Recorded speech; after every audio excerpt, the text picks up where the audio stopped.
I will always own one. That says it all. Rudy Luther Toyota, 5 miles west of Minneapolis on 394. Hi, this is Ken Hageland, host of Living Healthy and Aging Well, inviting you to listen to our live call-in talk show airing every Saturday from noon to 1, where we talk about your health and your life and provide insights you need to know to live and age well. Each week, we talk with guests who provide answers to important questions regarding healthcare, elder care, end-of-life care, and self-care for caregivers, and help you and your loved ones plan for the future and enjoy your highest quality of life today. Please join us every Saturday from noon to 1 on AM 950 for Living Healthy and Aging Well. With a look at your AM 950 weather, I'm Patrick Lilia. Overnight, a chance of rain with a low of 37, then cloudy on Tuesday with a high of 41.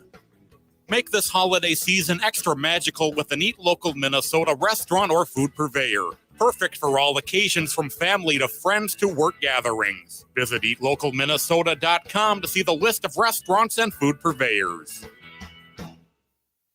Portions of the following program may be pre-recorded. The views expressed and the opinions given by the individual host, guest, random reptoid, or chupacabra may not necessarily reflect those of AM 950 Radio, its affiliates, or its sponsors. Now, it's time to step into the unknown.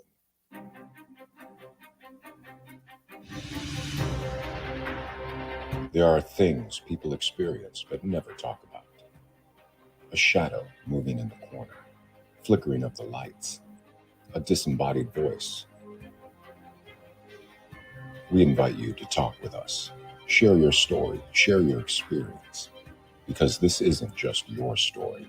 This is our story. This is GhostBox Radio with Greg Bakun. And this is GhostBox Radio on AM 950, where every night we talk about the paranormal, ufology, Bigfoot, and so much more. Happy Monday, everybody. My name is Greg Bakun. Thank you for joining me, and happy Thanksgiving week as a lot of us are getting ready for our big turkey dinners and whatnot.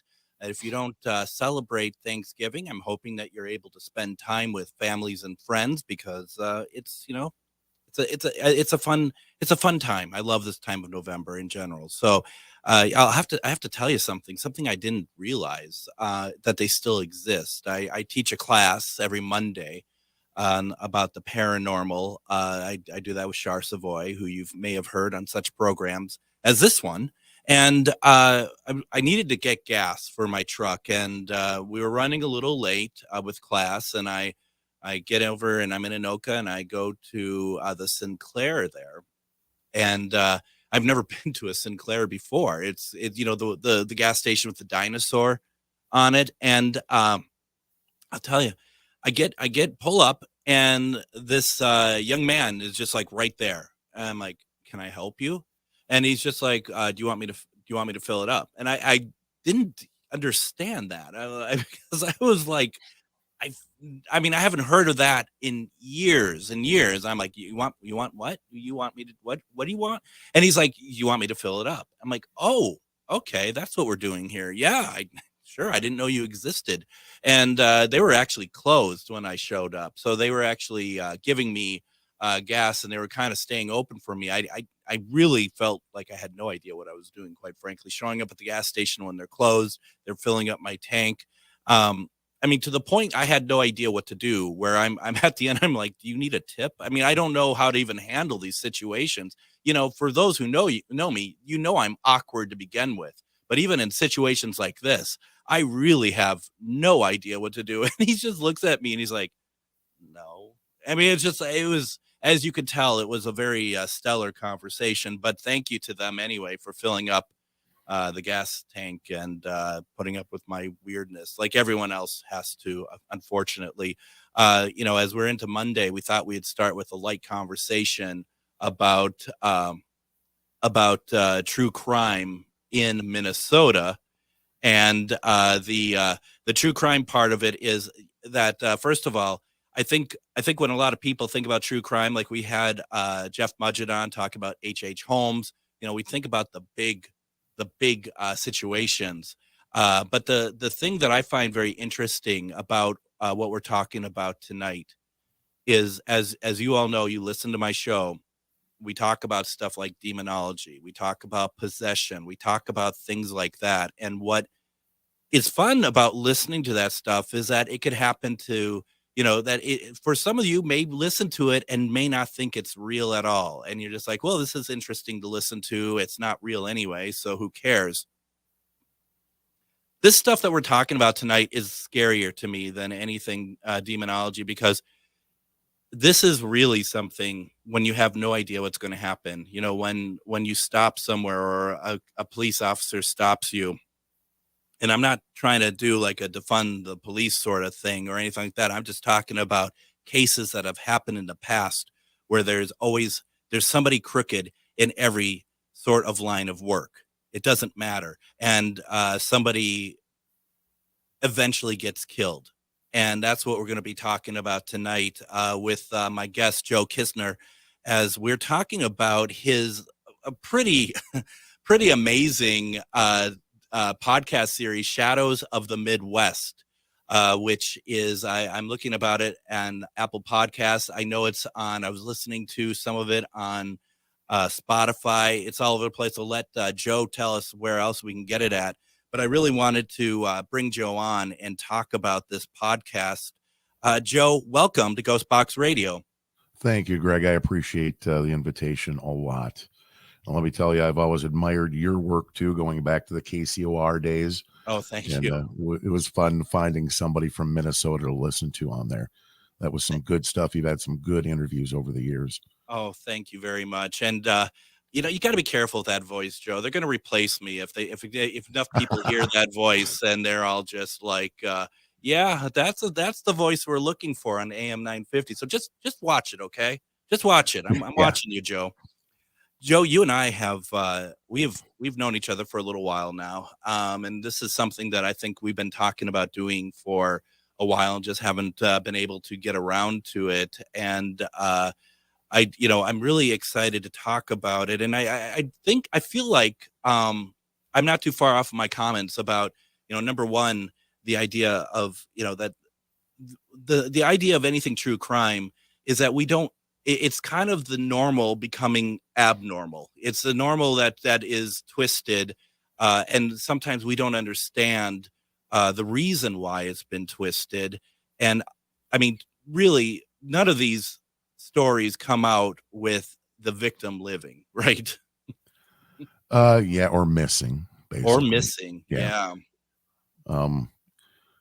I started out, long story. I ended up doing some things with my daughter. I did with this Minnesota Legend Hunters thing, we called it. Right, yeah. And I tried to, it was fun. We did a lot of things on strange people, places, and things in the state of Minnesota. Yep. There's a Facebook page that I haven't paid attention to in a long time, unfortunately. My ambition was to publish a travel log about Minnesota involving that page. And with my ADHD, I said, well, what am I going to do after that? And I ended up thinking true crime in Minnesota would be a fun thing or interesting thing to go through there.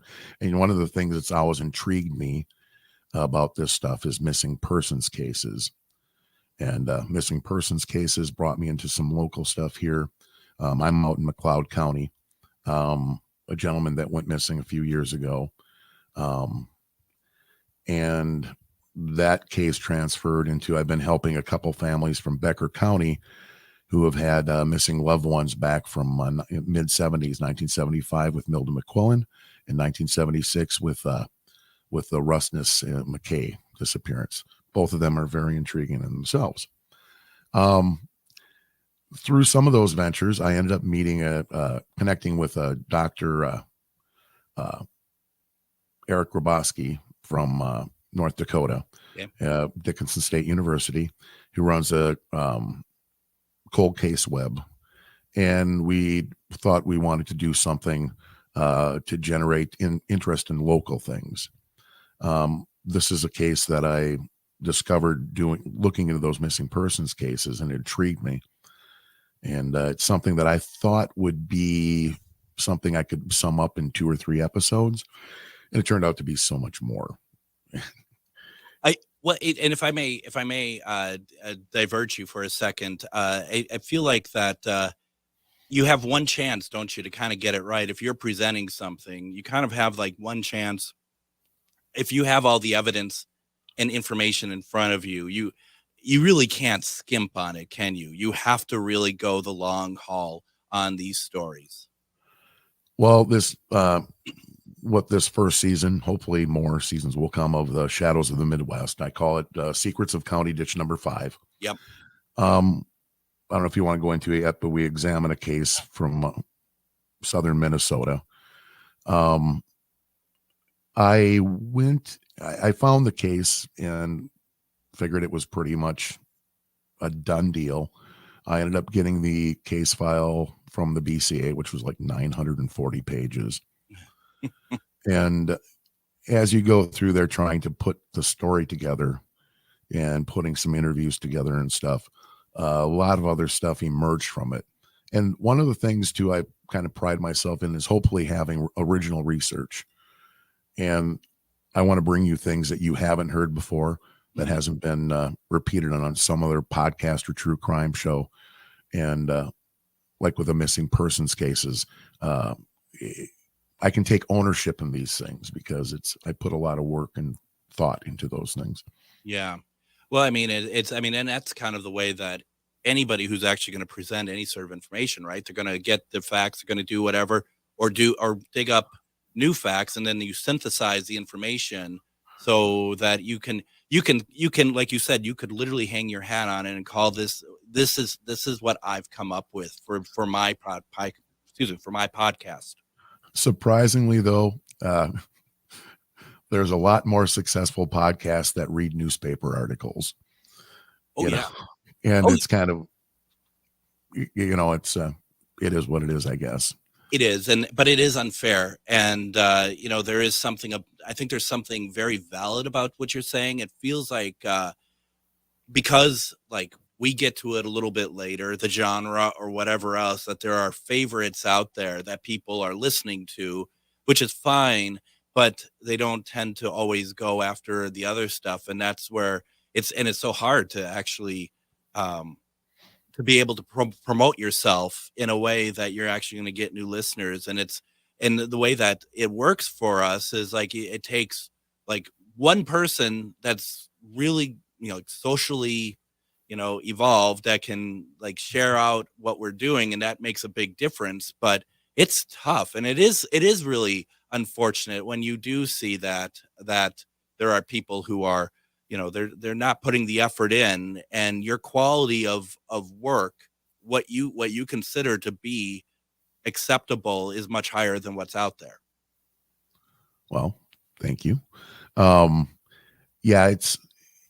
This is all brand new to me. I've been on podcasts before talking about my missing persons cases and things, and some stuff about my Minnesota legend hunters type stuff. Mm-hmm. But yeah, it's tough to go figure. But yeah, it's tough to get the word out there, and I wanted to do something original and something I could put my own name on. Well, and I would assume too, for example, and what you're talking about here is Secrets of County Ditch number 5. And I think saying that, in my opinion, maybe the true crime community would be like, absolutely, I know exactly what you're talking about, but this isn't something I know anything about. So when I've been listening to it, it's really incredible. And so with your not your most recent one, I didn't listen to, Solved or Resolved. I haven't listened to that one yet. I think where I was at was a sort of Homecoming, which was one that came out in September. You had well, why don't we do this? I don't want to jump ahead here, and I don't want to give anything away. I have about 2 minutes or so 3 minutes before we go to break. Can you give us kind of a quick overview on what is the Secrets of County Ditch number 5, at least kind of a starter? Yeah, sure. It goes back to May of 1980, right outside Blue Earth, Minnesota, in Faribault County. farmer, Gilbert Sheevy, went to check a drainage ditch north of his residence one morning after a heavy rainfall. And as he looked over the side of the road into the drainage ditch to see the corn stalks and stuff piling up and kind of blocking the water flow, he noticed what he thought was a blow-up doll in the amongst the debris. And as he looked further, he realized that it was a human being. It was a young woman. Some of the more, well, not that it's curious enough to find a naked body in a drainage ditch. Some of the curious things is that her head was shaved and all of her fingernails were removed. She was nude, and the only thing left was a cord around her neck. The body had been in there, they figured, for 4 or 5 days and started decomposition. Which is why also bloated, looking like a blow-up doll, possibly. Yeah. And that's where, he thought where he kind of made the original mistake. In the first episode, I did get to talk to the sheriff, Sheriff Fletcher, who was involved with the case, and a couple of one of the deputies that was there that helped investigate it, and then a firefighter who later became a deputy for Faribault County and was also a corrections officer. It was fun to get their insights to that day of what happened and the things that were going on. And then from that point, we kind of move on to the mystery of who she is, why she was there. And, we're talking small town Minnesota, but it was, however, right off of I-90, a major thoroughfare. So we kind of examined some of the other things that were happening around 1980. I mean, we all think it was an age of innocence. I look back to 1980 and it pretty much was for me. However, I was, 13 years old or so. Yeah. And we kind of examined some of the other things that were going on there. And surprisingly, there was just as much darkness and kind of heinous things going on back then as well in the same general area of southwest Minnesota or southeastern Minnesota. Unbelievable. I have so many questions about that. What I'd like to do though, so we have to do this so we could have more conversation. Let's go ahead, take our first break. When we come back, we're going to talk more about this podcast, everything around it. It's going to be pretty incredible. Joe, if you could do me a favor to get us in the break, can you tell us that they're listening to GhostBox Radio on AM 950, please, with your voice? And you're listening to GhostBox Radio on AM 950. There we go. We'll be right back. Reach your highest level of consciousness and well-being with metamorphosisconnections.com. Metamorphosisconnections.com is an online directory of the best holistic and metaphysical practitioners to help you make your most informed choices. You can search metamorphosisconnections.com for classes, events, wellness and life coaches, plus metaphysical products and shops. You can also search for a wide array of healers from all modalities, including EFT, sound healing, energy healing, light therapy, ancestral healing, shamanic healing, reflexology, past life regressions, hypnotherapy, yoga, and more. And if you're not sure where to start, the search feature on metamorphosisconnections.com is tailored to help both those who know what they are looking for and those who are just starting. Come explore the possibilities for your higher self by visiting metamorphosisconnections.com. Their experienced practitioners can guide both beginners and those that are already on their spiritual journey. That's metamorphosisconnection.com, your link to direct you on your spiritual transformation. We're heading into the holiday season, and you're probably realizing, like a lot of people, that your home is not ready for the holidays. So get ahead of the pack and call Zero Res right now. Zero Res has a 4.9 rating on Google Reviews with over 17,000 reviews, and the Zero Res Gotta Love It guarantee makes it easy to get what you pay for. This month, get 3 rooms Zero Resified starting at $149, and don't forget your air ducts. You can get $75 off any air duct cleaning this month. Call Zero Res at 952-ZERO-RES or go to ZeroResMinnesota.com to schedule your appointment today. Backward or forward spells the same. Zero Res. And when nothing but new will do, nobody knows floors better than Zero Res. Save on top Mohawk brands. Go to zfloors.com to learn more or call 952-ZERO-RES and set up a free in-home consultation. Z Floors by Zero Res. Hello, I'm Jody, also known as Witch Jody on social media. I opened Midwest Witchery and Healing in historic Stillwater because as a nurse, I love to help others. When you come and visit Midwest Witchery and Healing, you will find everything from divination and magical services, classes to ritual tools, jewelries, handcrafted candles, witchy gear, and much more. My store is a safe environment for all on their own unique path. Look for the purple door. Find out more at MidwestWitcheryHealing.com. And welcome back to GhostBox Radio on AM 950. My name is Greg Bakun. Thank you very much for joining us tonight. Tonight we are having a conversation about true crime in Minnesota, which is very exciting in the sense that, you know, as talking to Joe beforehand, that we haven't really been talking a lot of true crime, and let alone anything in Minnesota, which I'm really excited about. Joe Kistner, who is our guest tonight, his podcast is called Shadows of the Midwest, and we've been talking about a little bit about a set of episodes from season 1, Secrets of a County Ditch, County Ditch number 5. There's a lot of different episodes to it. I'm not going to give anything away here because I think you need to listen to it. But you know, I think it's in episode 5 that you have a testimony, or you know, like a interview between cops and who they believe had been involved with it. Is that stuff public record? Did you have to get permission to get those? Those are actual recordings. Yeah, I've learned, I had talked to you a long time ago about a case in St. Michael. Yeah. And that's where I kind of got my feet wet with records stuff and with the state of Minnesota. And basically, after anything is solved or after 30 years, the case file will become public record. I've had bring out my inner litigator with some counties about that stuff.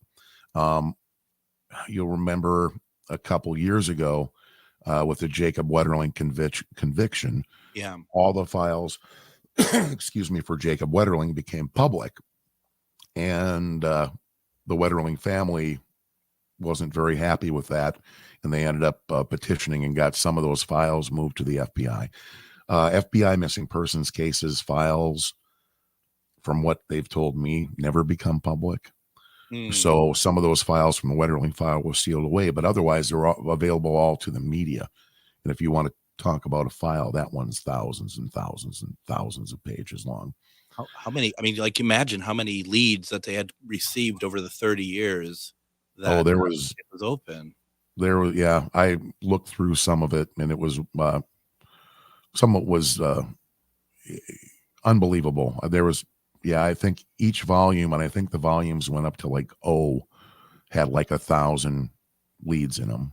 Wow. Do you? As far as go ahead. No, but as far as the recording goes, is the Faribault County Sheriff's Office was very gracious and stuff too. I went down there one afternoon or one morning, right before a snowstorm, and was able to go through some of the records they have there. The BCA holds the lion's share of the files for that case because it ended up getting turned over to the BCA. But they had audio recordings, and it was kind of funny because I had my handheld tape recorder or my digital recorder, and I had a coaxial or a double male cable. Mm-hmm. So they played their micro cassette tape, and I transferred it right into my digital recorder, and I had no idea what I was actually getting. So I transcribed a couple of tapes because I had to get home because I had dogs that needed to be out. Yeah. And one of the recordings had nothing to do with this case, which was really disappointing. And the second recording was the one I played. I thought I was lucky. That was the final interview. I'll just kind of go into it. A very long, interesting story. A former state trooper, Minnesota state trooper, ended up, you might say, confessing to this crime. Yeah. And ended up serving time for the crime. So this interview was with the lead investigator for Faribault County, and the guy's name was Robert Nelson, this trooper. And in that final interview, he went through and described what he supposedly did the night that this hitchhiker was what they called her, was murdered. And I've reached out. I've actually had some communication with Robert Nelson. And in the next episode will be basically a statement from Robert Nelson. Wow. He is 76 years old now. That was kind of interesting too. I've had, for the most part, I've had really good luck when I've reached out to people and requested interviews, and you're honest, I'm just a guy. I mean, I work for public transit, for God's sakes. But people, I've had very good and very fortunate to have people open up to me. Mm-hmm. My first messaging with Robert Nelson, the trooper, he's still in prison in Texas. And he basically told me to, gave me some parable about a pillowcase full of feathers and picking them up. And then basically told me to kiss off. He didn't want to talk to me again. But I couldn't do that. So I wrote him another email stating, I understand your frustration. And I told him some of the information I knew about his life and the things that had happened since then. And then it made him curious. But I have to say this is kind of I'm kind of digressing a little bit, a real synchronicity thing. Right. I was talking to a cop who used to be a cop in Houston. His name was Kent McGowan. He served 20 years in prison for, he executed an arrest warrant in 1992, ended up shooting a woman, and in 2002, they convicted him of murder. He went to prison. And right now he's done, and he's trying to exonerate himself. Mm-hmm. And I had a long conversation with him about potentially interview. And I told him about this case and Robert Nelson. And he either left me a message or called me the next day or something to tell me that he was living with a disabled vet on a ranch down in Texas. And he called to tell me that the guy he lives with was in the cell next to Robert Nelson for 20 years. And they were best buddies. And when I came back to Robert Nelson with that, I said, hey, do you remember this guy? And it's like something tripped in him. And then he said, you know what? I don't believe in coincidences. Nope. And the fact that this happened, that you brought a buddy of mine for 20 years, so, next door to each other, he said, there's got to be something more to this. So he pretty much opened the floodgates. So that was kind of one of those weird synchronicity type things. I tend to call it a God moment because I really think there was something divine in the whole thing. But it's just too random to be a coincidence. Just incredible. And I've had such good luck with things like that. And like I said, getting people to share things. So I'm looking forward to giving Robert Nelson's statement. I offered to interview him over the phone. And he turned it down because he said he is 76 years old right now. And he's got a really hard time hearing, especially on the phone. So I told him you can either answer some of my questions, by paper, or I said, or what you can do is if you want to give me a written statement about what your side of the story or whatever your feelings are now, 40 some years later, I said, I'll put it out there and we'll just let people decide. I'm not going to play devil's advocate or anything, we'll put it out there. So he did. He wrote me a 16-page letter or 16-page statement, and he included a letter from someone else that's going to be proved to be a little bit shocking, and we'll save that. But I had basically a friend of mine, to give it a different voice, read his statement for me, and that'll be on the next episode, and that should come out a lot faster than the last one did because I get sidetracked a lot. Well, and they take a long time to put together. Also, I mean, they're not there. There's a lot to it. So you're going to read all 16 pages of. Yep. and it reads quite well. He's very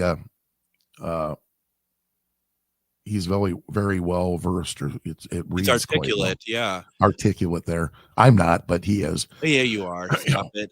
So, the thing is, listening to that recording, or at least part of it, I only got so far in it. Once he started talking about the torture, I stopped at that point, for at least for the moment. I'm not like trying to be queasy or anything, but I do feel like I wasn't in the mood for that. Let's put it that way. But what a strange recording up to that point, in the sense that he very matter-of-factly talked about what he did. He also then went on to explain what she was doing, which was panicking, screaming, threatening, if you don't let me go, I'm going to have your job. I'm going to have this. And he would be like, then he would say stuff like, and rightly so, she should say that, that's sort of like very well aware of, what he did, where he was, why she should be fearing him. And I thought that's just it's actually a very surreal recording for me. Yeah. It's excuse me. It took me aback the first time I heard it, and you're listening to this stuff. And I've also got a transcript of it in the case files. Mm-hmm. Yeah. And it's hard to believe that, excuse me, a human being is capable of some of those things. Totally. And I know you like to focus on the light of things, even to the paranormal and everything like that. And we do need that. And however, like in cases like this, it's kind of a reality check. I figure I don't want the shock value of it necessarily, but it's a little bit of a reality check, because some people I've worked with over the past few years and stuff have brought a lot of things into the light with human trafficking and things like that. And human trafficking to me has been one of the most neglected things in the criminal world. We know it's there. We mentioned it in the background. We'll have a commercial or two here, but nobody really goes after what's going on out there, and it's very, very scary. No one's doing anything about it. Yeah, no one's doing anything. This takes place in our backyards. So it does get dark. I think it's going to lighten up a little as we go a little bit further. Mm-hmm. But hopefully people can take it for what it is. It's not meant to be a shock value, but it's the real world. And I feel like your presentation of the material is very matter of fact. It's coming across. And I think this is where really good true crime material can really succeed at, this is something that, quite frankly, we don't want to hear, but it does exist. It exists a lot more than we think. That's why I feel like that this is good information to know. This is good to know that this is stuff that does happen in Minnesota. We don't like it. We don't want it to be that way, but this is it. And sometimes it's okay to be interested in it. It doesn't mean we're murderers ourselves. We are interested, though, in what people do. And part of my question to you then Joe, is like, do you go into these, like, in some cases, like what is your outcome that you want when you present like the entire season, so everything is out there for someone to listen to? Well, when I originally found this story, what I was hoping to do, I thought it was intriguing. There's a lot of elements with this church he belonged to that kind of added extra kind of dimensions to this story. And what I wanted to do is, because it was bizarre, it was involved a state trooper. I mean, our most elite police office next to the BCA, or at least they think they're elite. And what is BCA? Because I meant to ask. Bureau of Criminal Apprehension, the Minnesota Bureau of Criminal Apprehension. Thank you. I should know that. No. I'm being a little snarky too, because they aren't they're never very cooperative. Yeah. So there's a lot of intriguing stuff in this story. I ended up finding out about it, researching one of my missing persons cases from the Detroit Lakes area. This trooper ended up moving to Detroit Lakes area after this incident. So I kind of started researching cults and churches and found that with him. But I honestly thought it was a great story to tell. And I thought I could do it in like 2 or 3 episodes, give a nice layout, all the interesting details and stuff. But as I interviewed a few people and looked into it a little bit further, there's a lot more to the story, and you start seeing certain things that don't quite come together. And that's the photo I used for the newest episode, Solved or Resolved. That episode will kind of go into some of those details, and the photo I used is a puzzle piece that doesn't quite fit. I thought that was kind of funny because my wife was obsessed with jigsaw puzzles, but making those pieces fit somehow. But I think if anyone has the patience to get through it, I think it's going to be very intriguing where this ends up at. Well, and I think that, the way to go through it is, episode, at a time. People can certainly, if they want to do them all at once, it's great. But I mean, it's something to kind of savor in a sense, because I think once you get through one, you kind of want to think about it a little bit. You want to kind of process what you've heard, and you start to formulate your own ideas and stuff. And, I think that people would, should really enjoy going through it, because there is so much information. You're not skimping on anything. And I think that it's a very thorough look at these cases, which, honestly, Joe, is this being talked about anywhere else? I mean, certainly back in the day in the 80s, sure. But since then, I mean, it's not something that is well known out there, is it? Curious enough, when I went down to the sheriff's office in Faribault County, the woman in charge of the records department, she goes, "Oh, there was a guy down here last week looking at this case, and he wanted me to give you his card." And it was from a production company, true crime production company that they do Homicide Hunter and Snapped and a couple other ones. Sure. That were going to do a small town crime thing, and actually they had pulled this story up. I talked with the field producer a few times, and I kind of shared the podcast with him, but I have the feeling I'm going beyond where they wanted to go. I mean, they're out there to tell a story in 49 minutes, give all the details and sum it up. Yeah. So I don't know if and when that show is coming out at all, but that was kind of interesting. The fact that a week before me, this television producer was down there looking at the same stuff. So yeah, absolutely. And that happens just as long as they don't steal all your research and start just going, crazy on it, making their own stuff without any sort of credit to you. That would be horrible. I've had that happen in other things, which can be very annoying. Yeah. But yeah, I have the feeling where this podcast is taking that case is someplace they don't want to go. So I feel pretty safe about that one. Why don't we go ahead and do this? We're going to take our next break. When we come back, we're going to continue talking about this podcast, other things Joe's working on. If you have any questions for Joe, put them in the comments, please. There's so much to talk about. It's awesome. You're listening to GhostBox Radio on AM 950.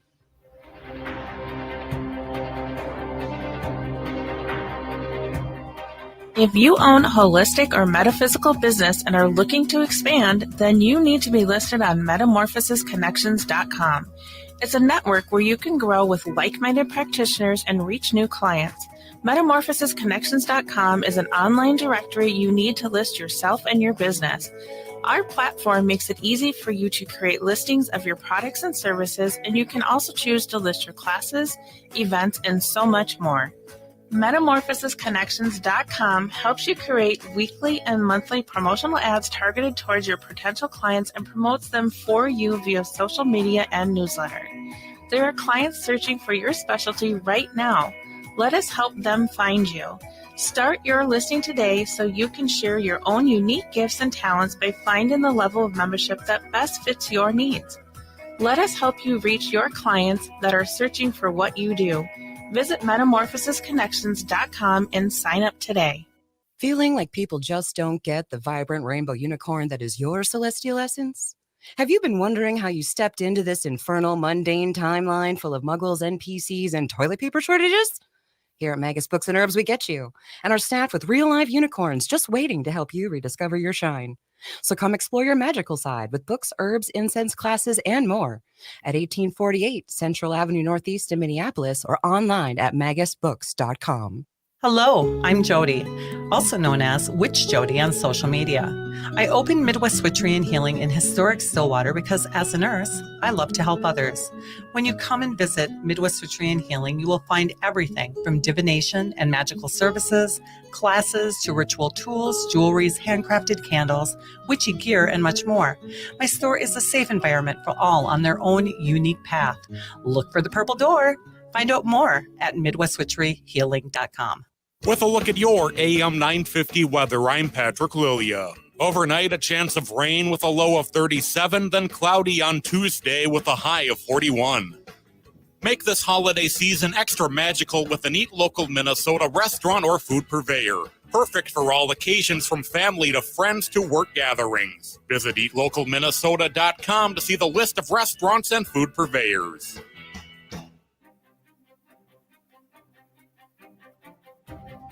And this week on GhostBox Radio with Greg Bakun, we have a big week of guests. We have tomorrow night, we're going to have a very interesting conversation. We're having a look at the Patterson-Gimlin film. Those of you who know this film, they know it's the very famous 1967 Bigfoot film that sees a Bigfoot entity walking across the landscape. It's been made fun of many times over the years, but we have on Todd Gatewood tomorrow. We had some news about this film that no one knows about. He's been restoring this film. You might remember we had that conversation with M.K. Davis back in September. This is going to be very interesting, and there's going to be a lot of information coming out and a lot of looking at stuff that you may have not seen before. More than likely, you have not seen it before. Like I said, there's going to be news on that. Wednesday is the 60th anniversary of the assassination of John F. Kennedy. And we're going to be doing something a little bit different. A lot of people like to talk about the conspiracy theories, but we're going to bring on author Brian Dunning, and we're going to be talking about how this isn't a conspiracy theory. What happened isn't what people think. I'm not saying that that's necessarily what I'm going with, but Brian has put together an understanding of why this isn't a conspiracy theory. I'd love to get people's reaction to that.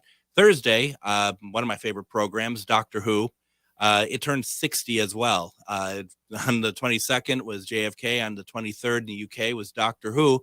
I have guests, my good friends, Robert Franks, Michael Rogers. We're going to just be talking about the series celebrating its 60th anniversary. It's funny, we go from true crime to Doctor Who in the course of the week. Friday, Best of GhostBox Radio, where we'll replay interviews with Moon Girl, Dream Interpretations, the book Witness to Roswell, and Alien Conversation with Michael J. Warden. It's going to be really a fantastic week, but we're starting it off with our great interview with Joe Kistner. We are talking about his podcast, Shadows of the Midwest. Quite the exciting podcast, and it's quite the great interview here. Though Joe, I suspect we'll be putting your picture up that I grabbed from Facebook, and you're all in your badass mode there. I have a feeling you're not a fan of Doctor Who. You know what? I loved the Tom Baker and Peter Davidson era. Yeah. Tom Baker was just phenomenal. Yeah. That back in the day, they used to show it. KSTP and channel PBS would have it on their late nights, Friday nights, Saturday nights. Yep. And after that, I kind of disappeared, and I haven't really tried, but I haven't really gotten into the new era of Doctor Who at all. But the Tom Baker stuff is classic. I love that with Layla. And I was going to name my kid Adric. Oh, I'm sorry. But yeah, my ex didn't go for that one. But No. I think she was wise in that decision. No offense. Adric and Layla. Oh God, that'd be funny. Yeah. All right, sorry, not funny. If you All right. children's name, Dog's canine. They didn't go for a canine as my golden retriever either, but yeah. yeah. And if anyone has questions for Joe, please put them in the comments. But have questions in there, please. That actually are about what we're talking about tonight. We're having somebody putting in questions of that has nothing to do with what we're talking about tonight. So that's very interesting. But comment here, Bill Brown says, "Great job, Joe. It's so exciting to see all your efforts coming to fruition. Very interesting topic indeed." Yeah, it is very. I mean, I'm glad to see, first of all, that you're following a passion. This is what you wanted to do, and you had telling me off air that you just kind of jumped into it. As from a production side, you just kind of jumped into it, and you weren't, you've not done really anything with audio before. No, it's just the free program off the internet type thing. Yeah. And then trying to, for anybody that's looking into stuff like that, trying to find a way to, it's one thing recording it, but then how do you distribute it? Mm-hmm. And there are ways of doing it. There's services that will get it out there to all those major podcast companies or platforms. So if you are looking for it, because of that, if you search it, you can find it on Audible, Amazon, Google, Apple Podcasts, Spotify, Pandora. Yep. And then there's also www.shadowsofthemidwest.com, which basically right now only brings you to the episode page. I haven't been able to build any content or anything for that. Are you going to consider doing like a Patreon or something? Well, if things build up and progress, and it would be interesting, because right now I've been having a problem trying to find a way to share some of the documents involved with that. I do have a Facebook page, Shadows of the Midwest. If anybody would like to look there, I do post some things that documents that are pertinent to the story, where you can actually see it. I don't have any other outlet right now for doing that. But it would be great if you wanted to come visit that, like it, and leave a comment, questions, anything that suits your fancy there. And there's also a YouTube channel with the same name. Yeah. There's no production related to the YouTube videos. It's basically the podcast with a little squiggly line going through it. That's good. Now, if I may say, I think if you ever do want to go down the Patreon route, and I'm sure your answer to me be like, well, this stuff should be available to everybody, but as a way for people to view documents and stuff, to join Patreon for a couple bucks a month or something like that, because I mean, what you do, what I do is a lot of work, and it's a passion, yes, but it's also something that, it's great to see people give the likes. They are very supportive and stuff. It's also great if someone could, throw a couple bucks at you every month, and just to help things along. If you're going to all these places to do the research and stuff, that's gas money. Sometimes if you're going down to, the police office or police station or whatever, those are things that add up after a while. And it's just nice to know that people, appreciate that, giving a couple bucks, so something to think about if I were you, at least.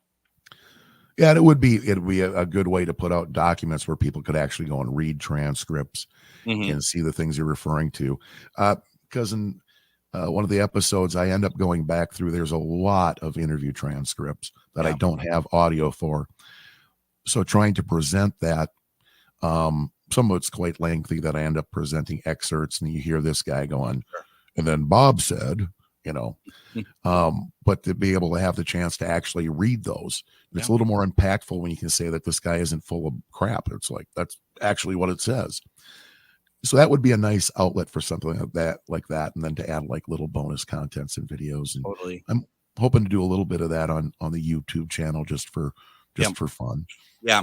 Yeah. It's amazing how time gets away from you, though, isn't it? I mean, because that's been one of my problems. Because I mean, my goal here is because if you go to my page, my website, to listen to past episodes, it only puts up about 100 at a time. And now going nightly, I'm in 2 months. In 2 months, I'm nearly at 100, and the other ones disappear. So I'm thinking about doing a Patreon where it's a couple bucks a month and you have access to the entire, including like the KCOR and the Para X and the stuff that I did with After Hours AM and stuff like that, where, and that's the thing, because you're building up even, and even when you're creating content, when you're creating the episodes, I'm sure there's stuff that you're cutting out that you're just like, it just doesn't fit anymore or anything, but then you upload those as bonus pieces of like, here's a little bit more that we just didn't put in or something. So it's really, and it's amazing how people really do go for that. They really love that sort of, and loving the exclusivity of being able to listen to something that they know that it takes a little bit of effort to be able to partake in it as well. And one thing I've been a patron of some Patreon, some podcasts as well. And the one thing is the affordability factor. Yes. I mean, honestly, there was times in my life where $10 a month got a little tight, but Absolutely. you can put content up there for $2 or $3 a month. So it's available for everyone who's interested, and then actually give them something to absorb. And it's basically sustainability. And I'm quoting Chad, who runs the station, when we're talking about sponsors for our show and whatever, and the local businesses are like, well, what, we're not so sure. And I get it. Like you said, money is tight, money is hard. But then some, not all, not even close to more, but there are a couple that want still to do some, like, can I be a guest? Can I do this? And it's like, yes, I'm not, I want to support local businesses, but at the same time, there needs to be sustainability on both sides. You have bills to pay for that are connected with the podcast. We have bills to pay to do the radio show, stuff like that. It's, that's something that a lot of people get when you say it that way. Others are still just, they have their own idea of how it works, and that's fine as well. So yeah, I hope that you do go down that road, because knowing when I've been doing podcasts, and I had done one that was, haven't put out a new episode in a couple of years because it takes so long to put these together. I know one person I reached out to involved with this case, who I didn't think was going to be very cooperative to start with, but said, you're out to make money and get rich off this stuff. And it's like, I just said, you might not want to talk to me, but trust me, it's a one-way street and it's outbound on the money wise. Right. It's like, yeah, because we're not going to get enough Patreon members to, buy our gold houses. Basically, what it comes down to is just, it helps. Everything helps. It's no one's looking when they're doing these to expect everything to be paid for and to live a luxurious life. It's just to kind of help and know that there are some people who consider it very special what you're doing, and that they want to show it in a way of like $2 a month or something like that. And encouragement is always wanted. It does mean a lot.